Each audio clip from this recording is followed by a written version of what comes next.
Entertainment has had many faces and taken many forms over the course of time. But no form has had as many faces as the entertainment entity known as Franco and Billy. If we are to fully explore the legacy behind Franco and Billy, we must first look at how they met in the year 1711 AD. It was the nexus of a creative partnership that would last for centuries to come.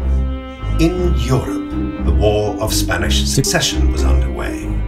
But it wasn't until the winter of 1711 that the conflict known as the Battle of Blenheim took place. 19-year-old Fridolf Blomquist was a Norwegian drummer boy for the Dutch Republican Army.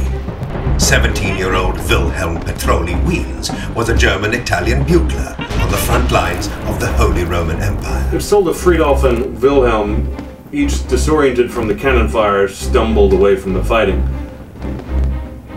The two soldiers must have been terrified. They certainly weren't equipped for combat. It must be told that Fridolf was blind in one eye and Wilhelm had absolutely no sense of smell. This would have added to the confusion. Amidst the chaos of battle, the two soldiers from opposing armies sought refuge beneath the same stone lookout tower. When they discovered each other, they locked eyes and realized neither had weapons, only musical instruments in hand.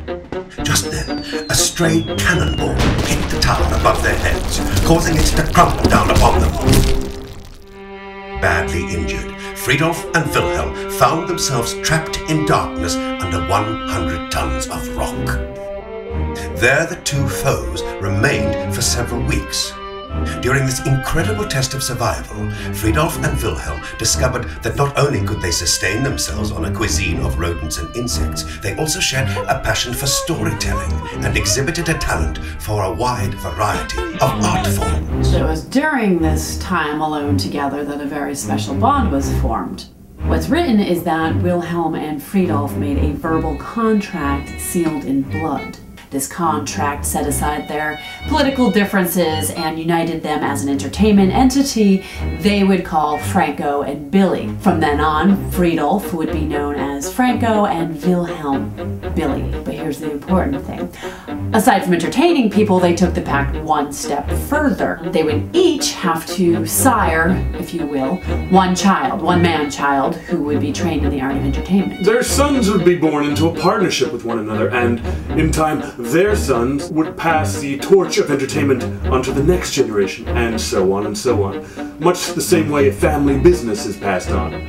This would ensure the legacy of the Franco and Billy name, if they got out alive. It wasn't until day 19 of their confinement, when Fridolf and Wilhelm, now Franco and Billy, were sealing the agreement, that a Bavarian monk passed by and heard a strange noise from within the rubble.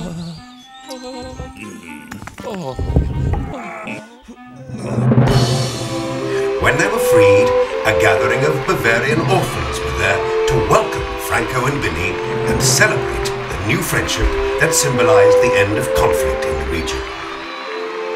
Taking pity on the young soldiers, Bavarian Prince Vorkil Zarkonian IV commissioned Franco and Billy to perform in his court. The two performers were an overnight success. Until the next night, when the prince, suddenly discontented by what he saw, requested that Franco and Billy be removed from his court and banished from Bavaria.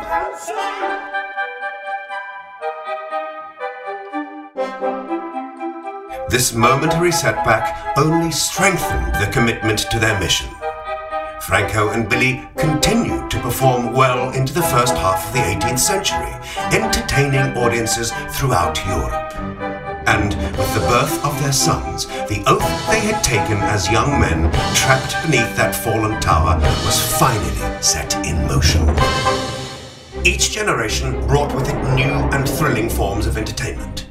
There was Franco Blomquist and Billy Wiens, the snake eaters of Dusseldorf.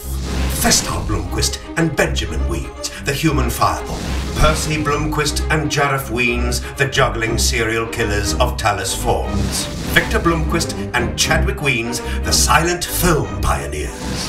Frankie Blomquist and Bartlett Wiens, the high-flying matadors of Lewis, Perry Blomquist and Jed Wiens, the Casey Barton radio mimes. Peyton Blomquist and Jaffe Wiens, the 1970s television duo Peyton and Jaffe. The generations of the Franco and Billy legacy, spanning nearly 300 years, created daring, sometimes disturbing, yet always compelling entertainment. The Franco and Billy Show continues the grand tradition with its latest descendants, Peter Blomquist and Jeff Wiens. But what of these two men? During a freak movie-making accident while on the set of their action thriller film The Monkey's Serum, Peter Blomquist and Jeff Wiens lost the ability to reproduce. It was a devastating moment that came with the gravest implications. The bloodline had been severed. Without the means to carry on the Franco and Billy gene, a weighty burden had been placed upon the entertainers. The responsibility of providing the world with the last entertainments of the Franco and Billy legacy.